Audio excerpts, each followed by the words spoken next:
दावा किया था। और इन सब के बीच जो बड़ी खबर सामने आ रही है वो ये है कि अयातुल्लाह अली खामनेई की मौत के बाद ईरान में शोक का ऐलान किया गया है। ईरान में 40 दिनों के शोक का ऐलान किया गया है।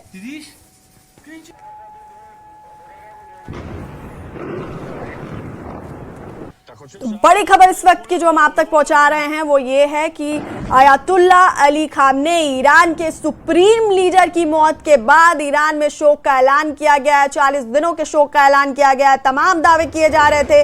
अमेरिकी राष्ट्रपति डोनाल्ड ट्रंप ने यह बड़ा दावा किया था कि ईरान के supreme leader Ayatollah Ali Khamenei मारे जा चुके हैं और इसको उन्होंने ईरानियों के लिए देश लेने का बड़ा मौका बताया था। वहीं ईरानी मीडिया की तरफ से भी ये दावा किया गया कि अयातुल्लाह अली खामनेई शहीद हो गए हैं। और अब जो खबर सामने आ रही है वो ये है कि अयातुल्लाह अली खामनेई की, और इसी खबर पे एक बार फिर हम रुख करेंगे हमारे सहयोगी रिफत अब्दुल्ला का। रिफत, तमाम जो दावे किए जा रहे थे राष्ट्रपति डोनाल्ड ट्रंप की तरफ से, यहाँ तक ईरानी मीडिया की तरफ से, उन सब के बीच जो बड़ी खबर सामने आई है वो ये है कि शोक का ऐलान किया गया है। ईरान में 40 दिनों के शोक का ऐलान किया गया है। देखिए, जिस तरीके से मैंने पहले भी कहा है कि अभी जिस तरीके से प्रेस टीवी जो है वो ईरान से ही चलता है, उनके एक ट्विटर हैंडल पे भी इस तरीके की खबर आई है।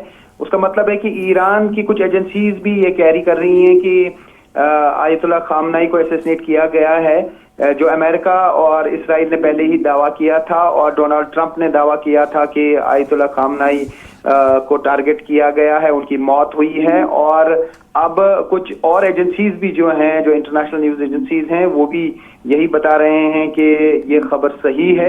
हालांकि अभी भी ऑफिशियल कंफर्मेशन अवेटेड है। ऑफिशियली जो है, चाहे वो फॉरेन मिनिस्टर हो या बाकी IRGC हो, उनकी तरफ से कोई ऐसी खबर नहीं आई है इसकी कंफर्मेशन की, बल्कि वो लगातार ये दावा करते रहे कि वो बिल्कुल जिंदा हैं और वो लगातार कमांड दे रहे हैं।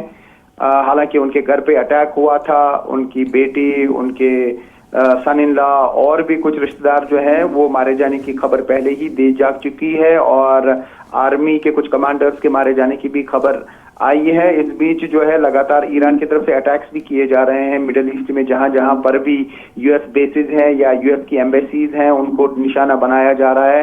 एयरपोर्ट्स को भी निशाना बनाया गया है, चाहे वो दुबई का एयरपोर्ट हो, कुवैत का एयरपोर्ट हो, और भी इर्द गिर्द जो मिडिल ईस्ट में कंट्रीज हैं वहां पे लगातार मिसाइल्स दागे जा रहे हैं। और इसराइल की तरफ से भी अटैक्स का सिलसिला अभी रुका नहीं, लगातार ईरान पे अटैक किए जा रहे हैं।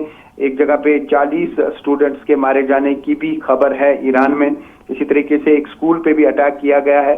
तो काफी एरियाज जो हैं उनको निशाना बनाया गया है। बताया जा रहा है कि 500 से ज्यादा ऐसे एरियाज हैं जिनको टारगेट किया है इसराइली फोर्सेस और अमेरिकन फोर्सेस ने एक साथ मिलके। तो फिलहाल दोनों तरफ से जो है अटैक्स का सिलसिला जारी है, लेकिन इस बार हमने ये देखा कि पूरा मिडल ईस्ट इस वक्त क्राइसिस में है। फ्लाइट्स कैंसिल हो रही हैं, एयरपोर्ट्स कर दिए गए हैं। और क्योंकि जिस तरीके से ईरान की तरफ से इन सारे एरियाज को टारगेट किया जा रहा है, दूसरी तरफ से इसराइल लगातार ईरान को टारगेट कर रहा है और जहां जहां से भी मिलिट्री बेसिस जहां पर भी US की हैं वहां से ऑपरेट किया जा रहा है और ईरान पे हमले लगातार जारी हैं। और रिटाइलेट जो कर रहा है ईरान इन सब जगहों पे कर रहा है जहां जहां से उन पे अटैक हो रहे हैं। बिल्कुल रिफत, एक तरह से चेन रिएक्शन देखने को मिल रहा है। पहले इजराइल ने अटैक किया, उसके बाद ईरान, फिर लगातार ये अटैक्स जारी हैं। लेकिन ईरान लगातार ये दिखाने की कोशिश कर रहा है कि अयातुल्लाह अली खामनेई जिंदा हैं, उनकी मौत नहीं हुई है, वो लगातार कमांड दे रहे हैं। लेकिन ये जो खबर सामने आ रही है, इसके बाद आपको क्या लगता है कि किस तरह से ये जो हमले शुरू हुए हैं वो मिनी वर्ल्ड वॉर की तरफ जाते दिखाई दे रहे हैं? अब देखिए, ये क्या पाना मुश्किल है कि मिनी वर्ल्ड वॉर हो, क्योंकि अगर ये खबर सच है तो एक बहुत बड़ा नुकसान है। ये फिर ईरान के लिए एक बहुत बड़ा दचका है, क्योंकि अगर वॉर में कोई कंट्री अपने सुप्रीम लीडर को या जो टॉप लीडरशिप है उसको नहीं बचा पाते हैं तो फिर जंग लड़ना बहुत मुश्किल हो जाता है। हालांकि ईरान का लगातार दावा यह है कि उनके पास बहुत ताकतवर मिसाइल्स हैं और अभी उन्होंने उन मिसाइल्स की शुरुआत ही नहीं की है जो उनके पास हैं। लेकिन जब लीडरशिप को टारगेट किया जाता है तो फिर मिसाइल होने का या मिसाइल्स रखने का कोई फायदा नहीं है। तो अब ये भी देखना है कि क्या अभी तक न्यूक्लियर पावर बन पाया है ईरान, क्योंकि पहले इस तरीके भी खबरें आई थी कि अभी बहुत करीब है न्यूक्लियर बॉम्ब बनाने के ईरान। यही वजह है कि यूएस और इसराइल लगातार ईरान को अटैक करता आया है, क्योंकि यूएस ने साफ कर दिया है कि वो किसी भी सूरत में ईरान को न्यूक्लियर ताकत नहीं बनने देंगे, यानी न्यूक्लियर बॉम्ब्स बनने नहीं देंगे। हालांकि एनरिचमेंट का प्रोग्राम लगातार जारी था, क्योंकि 3 साइट्स ऐसी हैं जहां पे न्यूक्लियर प्रोग्राम चलाए जा रहे हैं ईरान में, और हर जगह पे वो टारगेट करने की कोशिश कर रहे हैं। आपको मालूम है कि जो जून में जंग चली थी 12 दिन तक, उसमें फोर्डो को उड़ाने की हर मुमकिन कोशिश की गई थी। B-2 बॉम्बर्स का इस्तेमाल किया था यूएस ने, क्योंकि जिस तरीके से वो अटैक हुआ था उस पे भी लगातार ईरान की तरफ से इसराइल को निशाना बनाया जा रहा था। हालांकि उसके बाद दोहा पे भी अटैक किया, जहां पे मिलिट्री बेस है यूएस की, ईरान ने तब भी हमला किया था। लेकिन ऐसा लगता है कि वो 12 दिनों की जंग के बाद यूएस और इसराइल चाहते थे कि जंग रुके, उसी वजह से सीज फायर हुआ, क्योंकि जिस तरीके से नुकसान पहुंच रहा था इसराइल को ईरान के मिसाइल से, शायद उसका अंदाजा उस टाइम इसराइल को नहीं था। यही वजह है कि सीज फायर इनिशिएट किया गया, और वो cease fire win win situation सिर्फ इसराइल और यूएस के लिए थी, ना कि ईरान के लिए, क्योंकि अंदरूनी नुकसान लगातार इसराइल को हो रहा था। और अब 8 महीने का उनको गैप मिला, 8 महीने को संभलने को मिले, और उन्होंने पूरी तैयारी की, पूरे बेसिस को स्ट्रांग किया, यूएस फोर्सेस को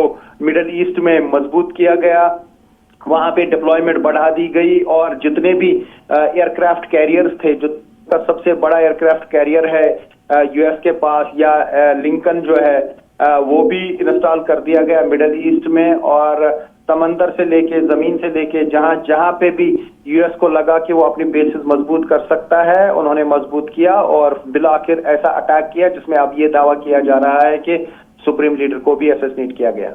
जी रिफत, और जिस तरह से अमेरिका की तरफ से लगातार धमकियां दी जा रही हैं ईरान को, उसके बाद ईरान की तरफ से ये कहा जा रहा है कि युद्ध इजराइल ने शुरू किया था लेकिन खत्म ईरान करेगा, तो कहीं ना कहीं ये दिख रहा है कि ये जो जंग शुरू हुई है वो अभी खत्म नहीं होगी।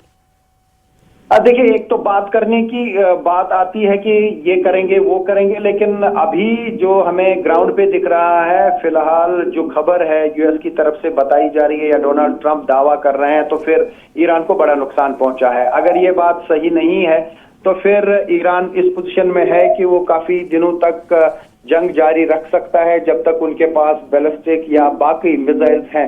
हालांकि ईरान ने यह भी दावा किया है कि उनके पास स्टॉक में काफी ऐसे मिसाइल्स हैं जिनका अभी उन्होंने कोई भी इस्तेमाल नहीं किया है। तो अगर वो अभी उन मिसाइल्स का इस्तेमाल करते, हो सकता है इंटरकॉन्टिनेंटल मिसाइल भी उनके पास हो, क्योंकि मिसाइल टेक्नोलॉजी में वो बहुत आगे बढ़ रहे थे। वही यूएस और ईरान को थ्रेट लग रहा था, और न्यूक्लियर एनरिचमेंट प्रोग्राम जो था, खासतौर से यूरेनियम एनरिचमेंट प्रोग्राम, वो लगातार जारी था, 60% तक वो पहुंच गए थे।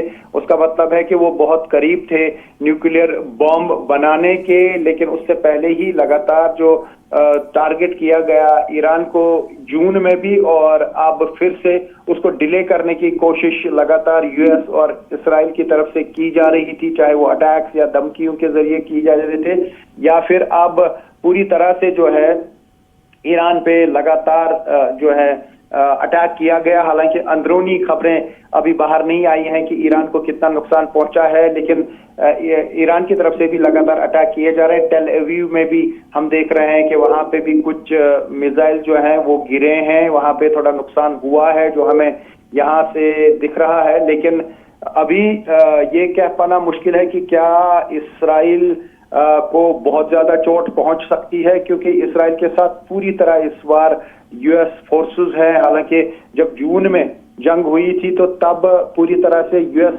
फोर्सेस तैयार नहीं थे मिडिल ईस्ट में, लेकिन अब पूरी तैयारी के साथ यूएस इसराइल का सपोर्ट कर रहा है, और इस समर्थन से इसराइल की स्ट्रेंथ बढ़ गई है। और ये कहा जा सकता है कि इस युद्ध में ये सारे नेटो फोर्सेस एक साथ और अकेले ईरान पड़ गया है एक तरफ से, क्योंकि बाकी मुस्लिम कंट्रीज ने कोई सपोर्ट जो है वो ईरान को नहीं दिया इस जंग में। हिजबुल्लाह हो सकता है कि शायद बीच में आ जाए लेबनान से, लेकिन फिर ये दो तरफा वॉर हो सकती है। अब चूंकि जिस तरीके से सीरिया में रूट्स बंद हो गए, उसकी वजह से ईरान की तरफ से कोई सपोर्ट अब रिसेंट टाइम्स में हिजबुल्लाह को नहीं मिल पाया, लेकिन हिजबुल्लाह के पास काफी सारे मिसाइल्स और रॉकेट्स थे। अभी भी हो सकता है कि स्टॉक में हो, क्योंकि लेबनान जो है वो इसराइल के नजदीक है, जबकि ईरान तकरीबन 2000 से ज्यादा किलोमीटर की दूरी पर ईरान और इसराइल की दूरी इतनी है। तो अगर लेबनान से कोई अटैक होता है हिजबुल्लाह की तरफ से, तो हो सकता है कि उससे इसराइल को नुकसान पहुंचे, लेकिन उसकी आशंका कम लग रही है, क्योंकि उस ट्रंगत को पहले ही इसराइल ने 2024 सितंबर, अक्टूबर और नवंबर में खत्म कर दिया, और उसके बाद भी लगातार जो अटैक्स हैं वो जारी रखे। लेबनान में भी इसराइल ने जहां जहां उनको लगता है कि हिजबुल्लाह पनपने की कोशिश